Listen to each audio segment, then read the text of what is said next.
Assalamualaikum warahmatullahi wabarakatuh. Apa kabar Ananda semua? Ibu harap Ananda semua dalam keadaan sehat walafiat. Amin ya rabbal alamin. Pada kesempatan kali ini, Ibu akan menjelaskan mengenai ikatan kimia. Ibu berharap dengan adanya video pembelajaran ini akan dapat membantu Ananda semua dalam memahami materi ikatan kimia.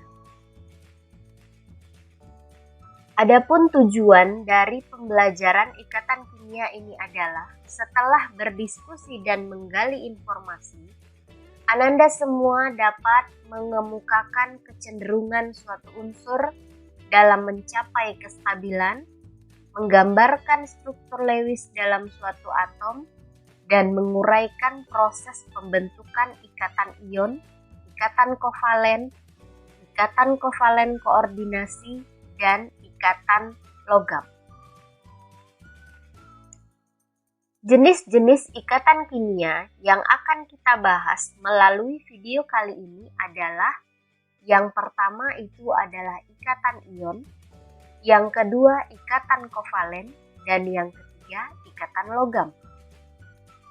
Untuk ikatan kovalen terbagi menjadi 4 bagian, yakni ikatan kovalen tunggal, ikatan kovalen rangkap 2, ikatan kovalen rangkap 3, dan ikatan kovalen koordinasi.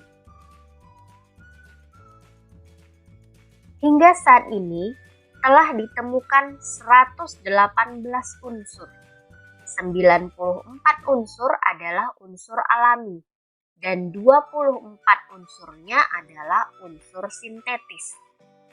Namun, dari 118 unsur tersebut terbentuk ratusan ribu bahkan jutaan senyawa.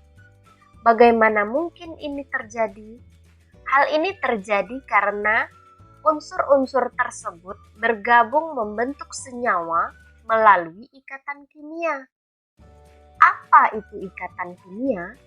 Ikatan kimia didefinisikan sebagai gaya yang menyebabkan sekumpulan atom yang sama atau berbeda menjadi satu kesatuan dengan perilaku yang sama, memiliki tingkat energi lebih rendah dan lebih stabil dibandingkan dengan atom-atomnya. Kestabilan maksimal tercapai jika atom-atom yang berikatan telah memiliki konfigurasi elektron sama dengan gas mulia atau sudah memenuhi kaidah duplet dan oktet. Aturan duplet yaitu elektron terluar dari elektron valensi atom itu adalah 2 elektron. Sedangkan aturan oktet, atom tersebut harus memiliki elektron valensi 8.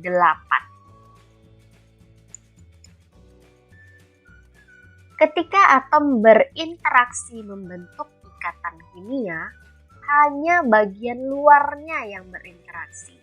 Karena alasan ini, ketika kita mempelajari ikatan kimia, kita hanya memperhatikan elektron valensi atom.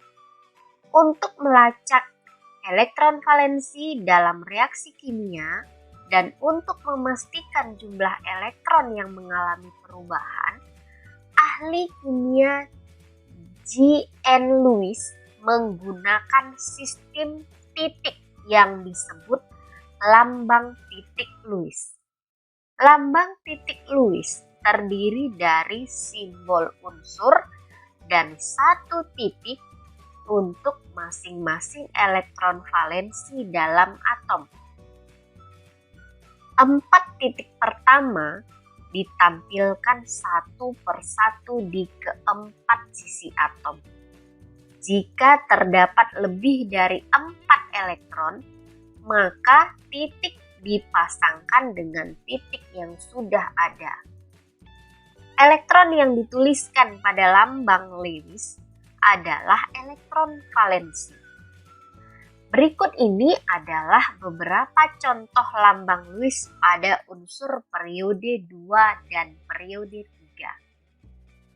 Di golongan pertama ada Li. Dia memiliki 1 elektron. Begitu juga dengan Na, punya 1 elektron valensi. Di golongan 2 ada Be dan Mg, masing-masingnya memiliki 2 elektron valensi. Golongan 3A ada B dan Al. Mereka juga masing-masing memiliki 3 elektron valensi, sehingga digambarkan dengan 3 titik.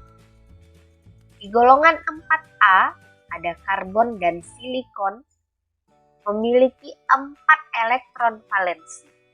Di golongan 5A ada nitrogen dan fosfor memiliki 5 elektron valensi, sehingga digambarkan dengan 5 titik. Golongan 6A ada oksigen dan sulfur. Di 7A ada fluor dan klorin. Kemudian di 8A ada neon dan argon. Untuk neon dan argon, kedua ini adalah gas mulia, sehingga elektron valensinya itu sudah 8. Dia tidak perlu berikatan lagi. Unsur ini sudah sangat stabil di alam.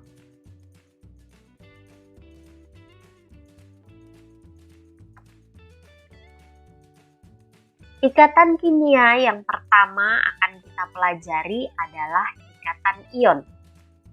Ikatan ion adalah gaya tarik-menarik antara ion yang berbeda muatan.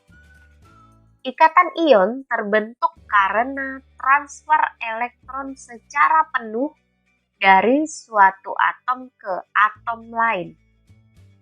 Transfer elektron terjadi dari atom-atom yang mempunyai energi ionisasi rendah, yakni atom-atom logam, ke atom-atom yang mempunyai afinitas elektron besar, yakni atom-atom non-logam, menghasilkan kation dan anion dengan muatan berlawanan. Berikut beberapa contoh pembentukan ikatan ion.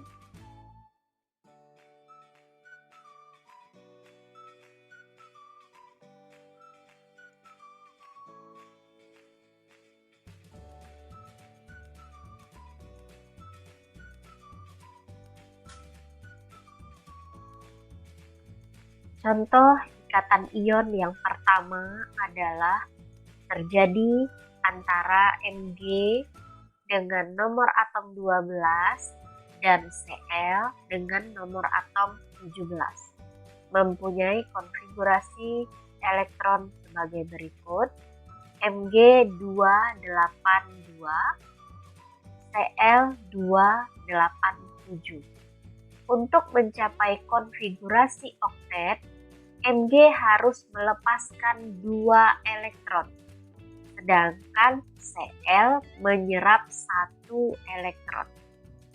Atom Mg berubah menjadi ion Mg2+, sedangkan atom Cl menjadi ion Cl-. Mg yang memiliki konfigurasi 282 berubah menjadi Mg2+ dengan konfigurasi elektron 28 dan melepas 2 elektron.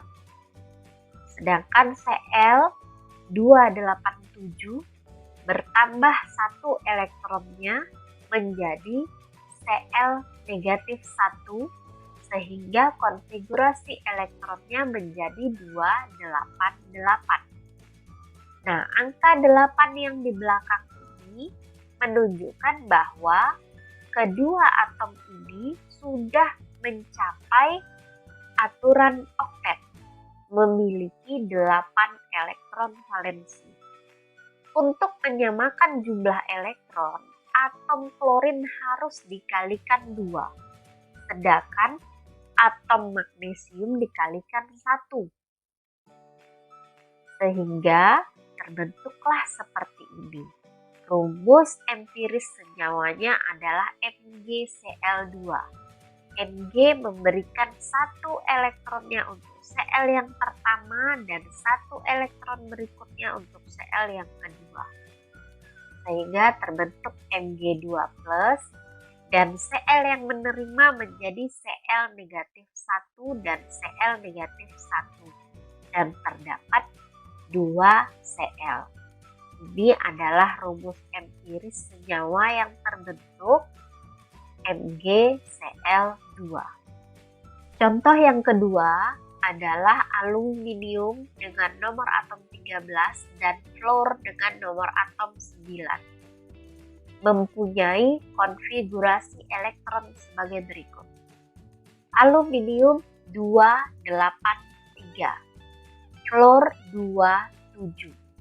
Aluminium melepaskan 3 elektronnya, membentuk ion Al3+. Sedangkan fluor menyerap 1 elektron, membentuk ion fluor negatif 1. Maka fluornya harus dikali 3. Jadi rumus empiris senyawanya adalah AlF3. Di sini terlihat Al mempunyai 3 elektron yang dilepaskan dan masing-masing diberikan satu persatu kepada fluor. Ini adalah elektron yang diberikan dari aluminium untuk fluor. Sehingga terbentuklah AlF3. Contoh ketiga adalah antara magnesium dengan nomor atom 12 dan oksigen dengan nomor atom 8. Mempunyai konfigurasi elektron sebagai berikut. Mg282, dia melepaskan 2 elektronnya sehingga terbentuk ion Mg2+ tambah 2 elektron. Dan oksigen 26, dia mengikat 2 elektron sehingga terbentuk O2-. Rumus empiris yang terbentuk adalah MgO. Masing-masingnya Mg memberikan 2 yang langsung diterima oleh oksigen kedua-duanya.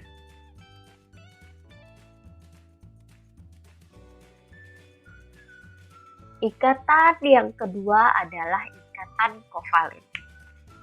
Ikatan kovalen adalah ikatan yang terbentuk karena penggunaan bersama pasangan elektron oleh beberapa atom. Contoh pertama adalah antara atom hidrogen. Hidrogen hanya mempunyai 1 elektron. Sementara untuk mencapai kaidah duplet,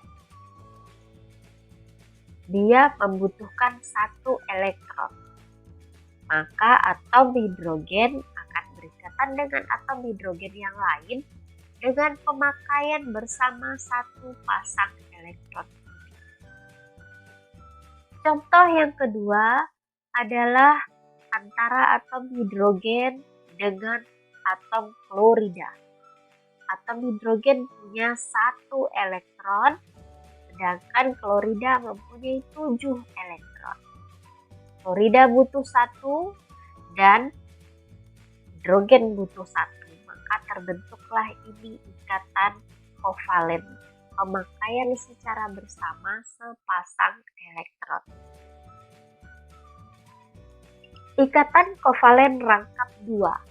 Ikatan kovalen rangkap 2 adalah 2 atom yang membentuk ikatan dengan cara penggunaan bersama 2 pasangan elektron. Contoh yang pertama, ikatan rangkap 2 dalam molekul oksigen. Oksigen punya nomor atom 8. mempunyai 6 elektron valensi. Sehingga untuk mencapai konfigurasi oktet harus memasangkan 2 elektron. Pembentukan ikatan dalam molekul oksigen dapat digambarkan sebagai berikut. Ini oksigen yang pertama punya 6 elektron terluar, oksigen yang kedua juga punya 6 elektron terluar. Maka yang berikatan adalah ini, 2 pasangan elektron antara 2 atom. Sehingga yang terbentuk adalah ikatan O rangkap 2.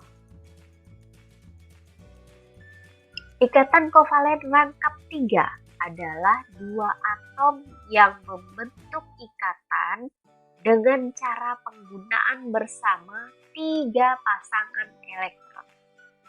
Contohnya adalah pada molekul nitrogen atau N2. Nitrogen mempunyai 5 elektron valensi, sehingga harus memasangkan 3 elektron. Berikut pembentukan ikatannya. Ini 5 elektron valensi dari N yang pertama dan 5 elektron valensi dari N yang kedua. Ini ikatan yang terbentuk, ada 3 pasangan elektron, sehingga terbentuk ikatan kovalen rangkap 3. Selanjutnya ikatan kovalen koordinasi.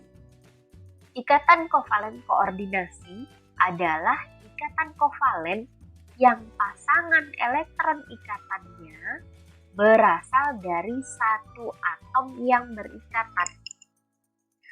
Contohnya adalah ikatan kovalen koordinasi dalam ion NH4+. NH4+ terbentuk dari reaksi antara NH3 dengan ion H+. Atom nitrogen dalam NH3 mempunyai sepasang elektron bebas. Ini satu pasang elektron bebas, sementara H+ sudah tidak mempunyai elektron. Elektron bebas dari nitrogen kemudian digunakan bersama dengan ion H+, seperti ini. Maka terbentuklah ion NH4+. Ikatan logam. Ikatan logam terjadi karena adanya delokalisasi elektron. Bagaimana telah kita ketahui, unsur logam mempunyai sedikit elektron valensi, sehingga kulit terluar atom logam relatif longgar atau terdapat banyak tempat kosong. Keadaan seperti itu memungkinkan elektron valensi dapat berpindah-pindah. Mobilitas elektron dalam logam sangat bebas, menyebabkan elektron dapat berpindah dari satu atom ke atom lainnya, atau dengan kata lain mengalami delokalisasi. Elektron-elektron valensi yang mengalami delokalisasi tersebut membentuk suatu awan yang membungkus ion-ion positif logam di dalamnya. Ikatan yang terbentuk akibat adanya interaksi antara awan elektron yang bermuatan negatif dengan ion positif beberapa atom logam di dalamnya ini yang disebut ikatan logam.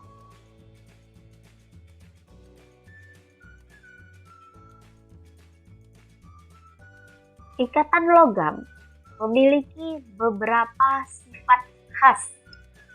Ada 4 sifatnya dari logam. Yang pertama, penghantar listrik atau konduktor. Adanya elektron-elektron valensi yang dapat bergerak bebas menyebabkan elektron-elektron tersebut bebas bergerak dalam medan listrik jika logam dihubungkan dengan sumber arus. Hal ini yang mengakibatkan arus listrik dapat mengalir melalui logam. Yang kedua, mengkilap.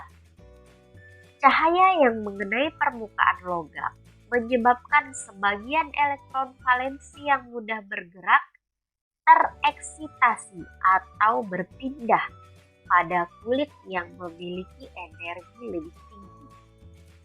Kemudian, ketika elektron tersebut kembali ke keadaan dasarnya atau ground state, elektron akan memancarkan sejumlah energi cahaya yang sesuai dengan panjang gelombang tertentu. Hal ini yang menyebabkan logam tampak mengkilap. Sifat yang ketiga adalah penghantar panas. Panas akan menambah energi kinetik elektron yang mudah bergerak pada logam.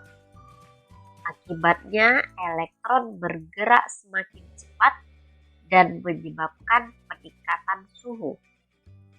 Gerakan satu elektron turut menggerakkan elektron lainnya, sehingga seluruh bagian logam akan mengalami peningkatan suhu. Dan sifat khas logam yang terakhir adalah dapat ditempa dan ditarik.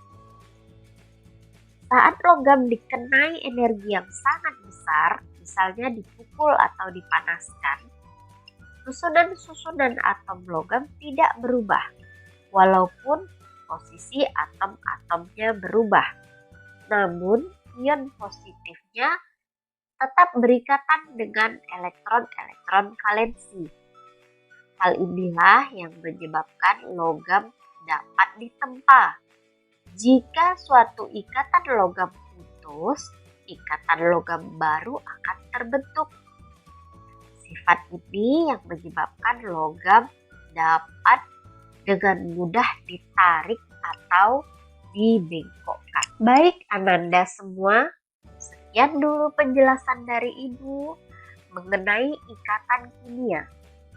Ibu harap dengan adanya video pembelajaran ini dapat mempermudah Ananda semua dalam memahami materi ikatan kimia. Sampai bertemu lagi di video pembelajaran lainnya dengan topik bahasan yang berbeda. Wassalamualaikum warahmatullahi wabarakatuh.